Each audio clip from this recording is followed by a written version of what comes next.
I remember one time I had gout from eating too much kale, turns out. And I was like, whole other conversation. But it all came down to kidney function. Wait, hold up. We got to go into that. Yeah. How did you get gout from eating too much kale?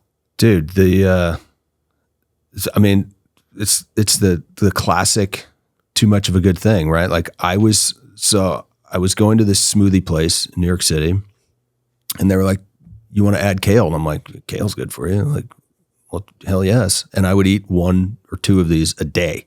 So I'm just like crushing kale.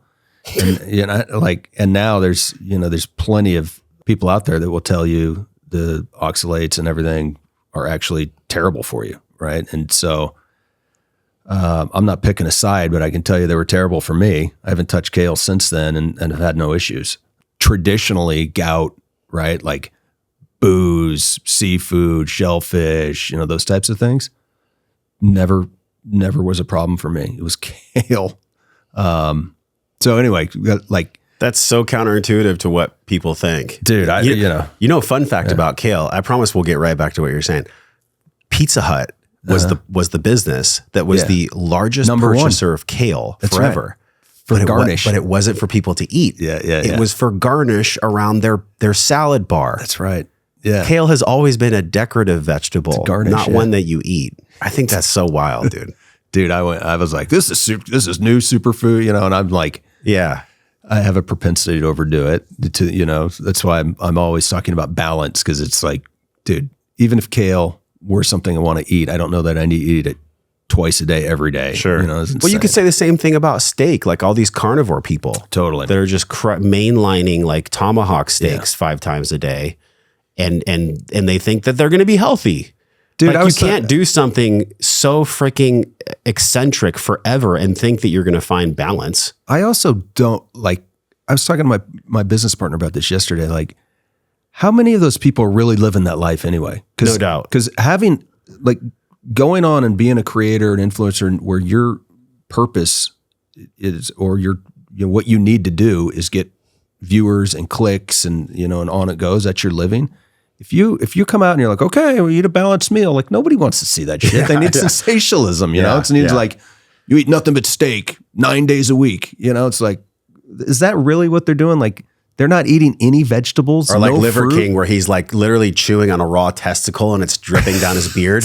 And then a couple months later, he's like, sorry guys, I was on tren and I did steroids. Yeah. My bad. Yeah. It is smoke and mirrors on social. Yeah. And it's, I think you have to, I talk about this with my kids a lot. I try to keep them away from this stuff, but just general awareness is like, there's a lot of clickbait out there. No doubt. Normalcy doesn't sell right down the fairway. People are like, I already live that life. I already have a vegetable and a lean protein on my plate. I don't need you for that. And meanwhile, you have somebody who's like, eat meat and you're going to die. There's 2 types of people, right. Vegans and morons, and then somebody else is like, I only eat meat, and it's so confusing. And I think normalcy is somewhere in the middle. What's up with the saffron? It's like one of the most expensive ingredients in the world. Why is saffron and how much, and what's that whole story?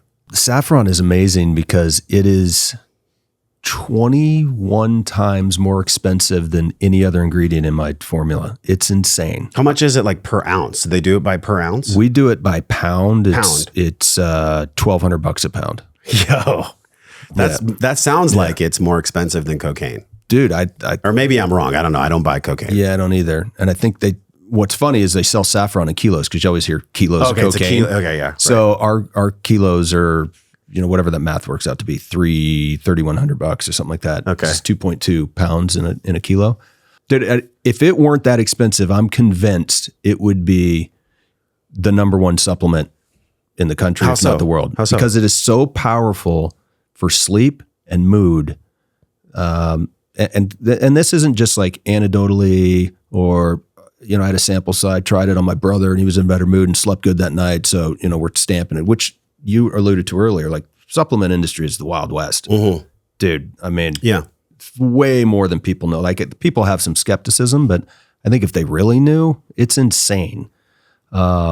Which is why we're really proud to have done this. I mean, I built it, and I tell my team all the time, people need to know we're founder-led, founder-run, because I built this for me, my partner built it for him. We take it, our wives take it, our families take it, our friends take it.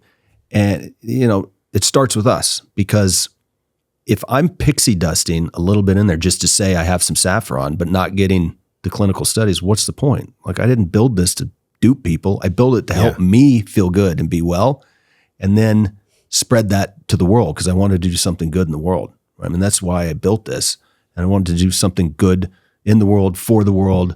Starting with the fraud is really not a great way to accomplish that. Yeah. So back to your question, the saffron, it's the clinical studies, double-blind, placebo-controlled, randomized, on hundreds of people, and it's reducing anger, it's reducing confusion, reducing depression in some cases, which they call low mood, increasing vigor, and then better sleep at night. Not just, I slept better last night, but clinically, again, same deal, clinically studied, less sleeplessness, quicker to REM, waking up more restful, and to me, the translation of that is feeling good, waking up rested. What's the transport pathway on saffron? Like, I know, for example, when you take glutamine, or when you're taking things that are specific to relax the excitatory part of the brain, or when you're taking supplements that are specific to bring in blood to the prefrontal cortex, then you're going to be more able to handle stressors, things like that. What's the transport pathway or the neurology behind saffron? Because you said it's all about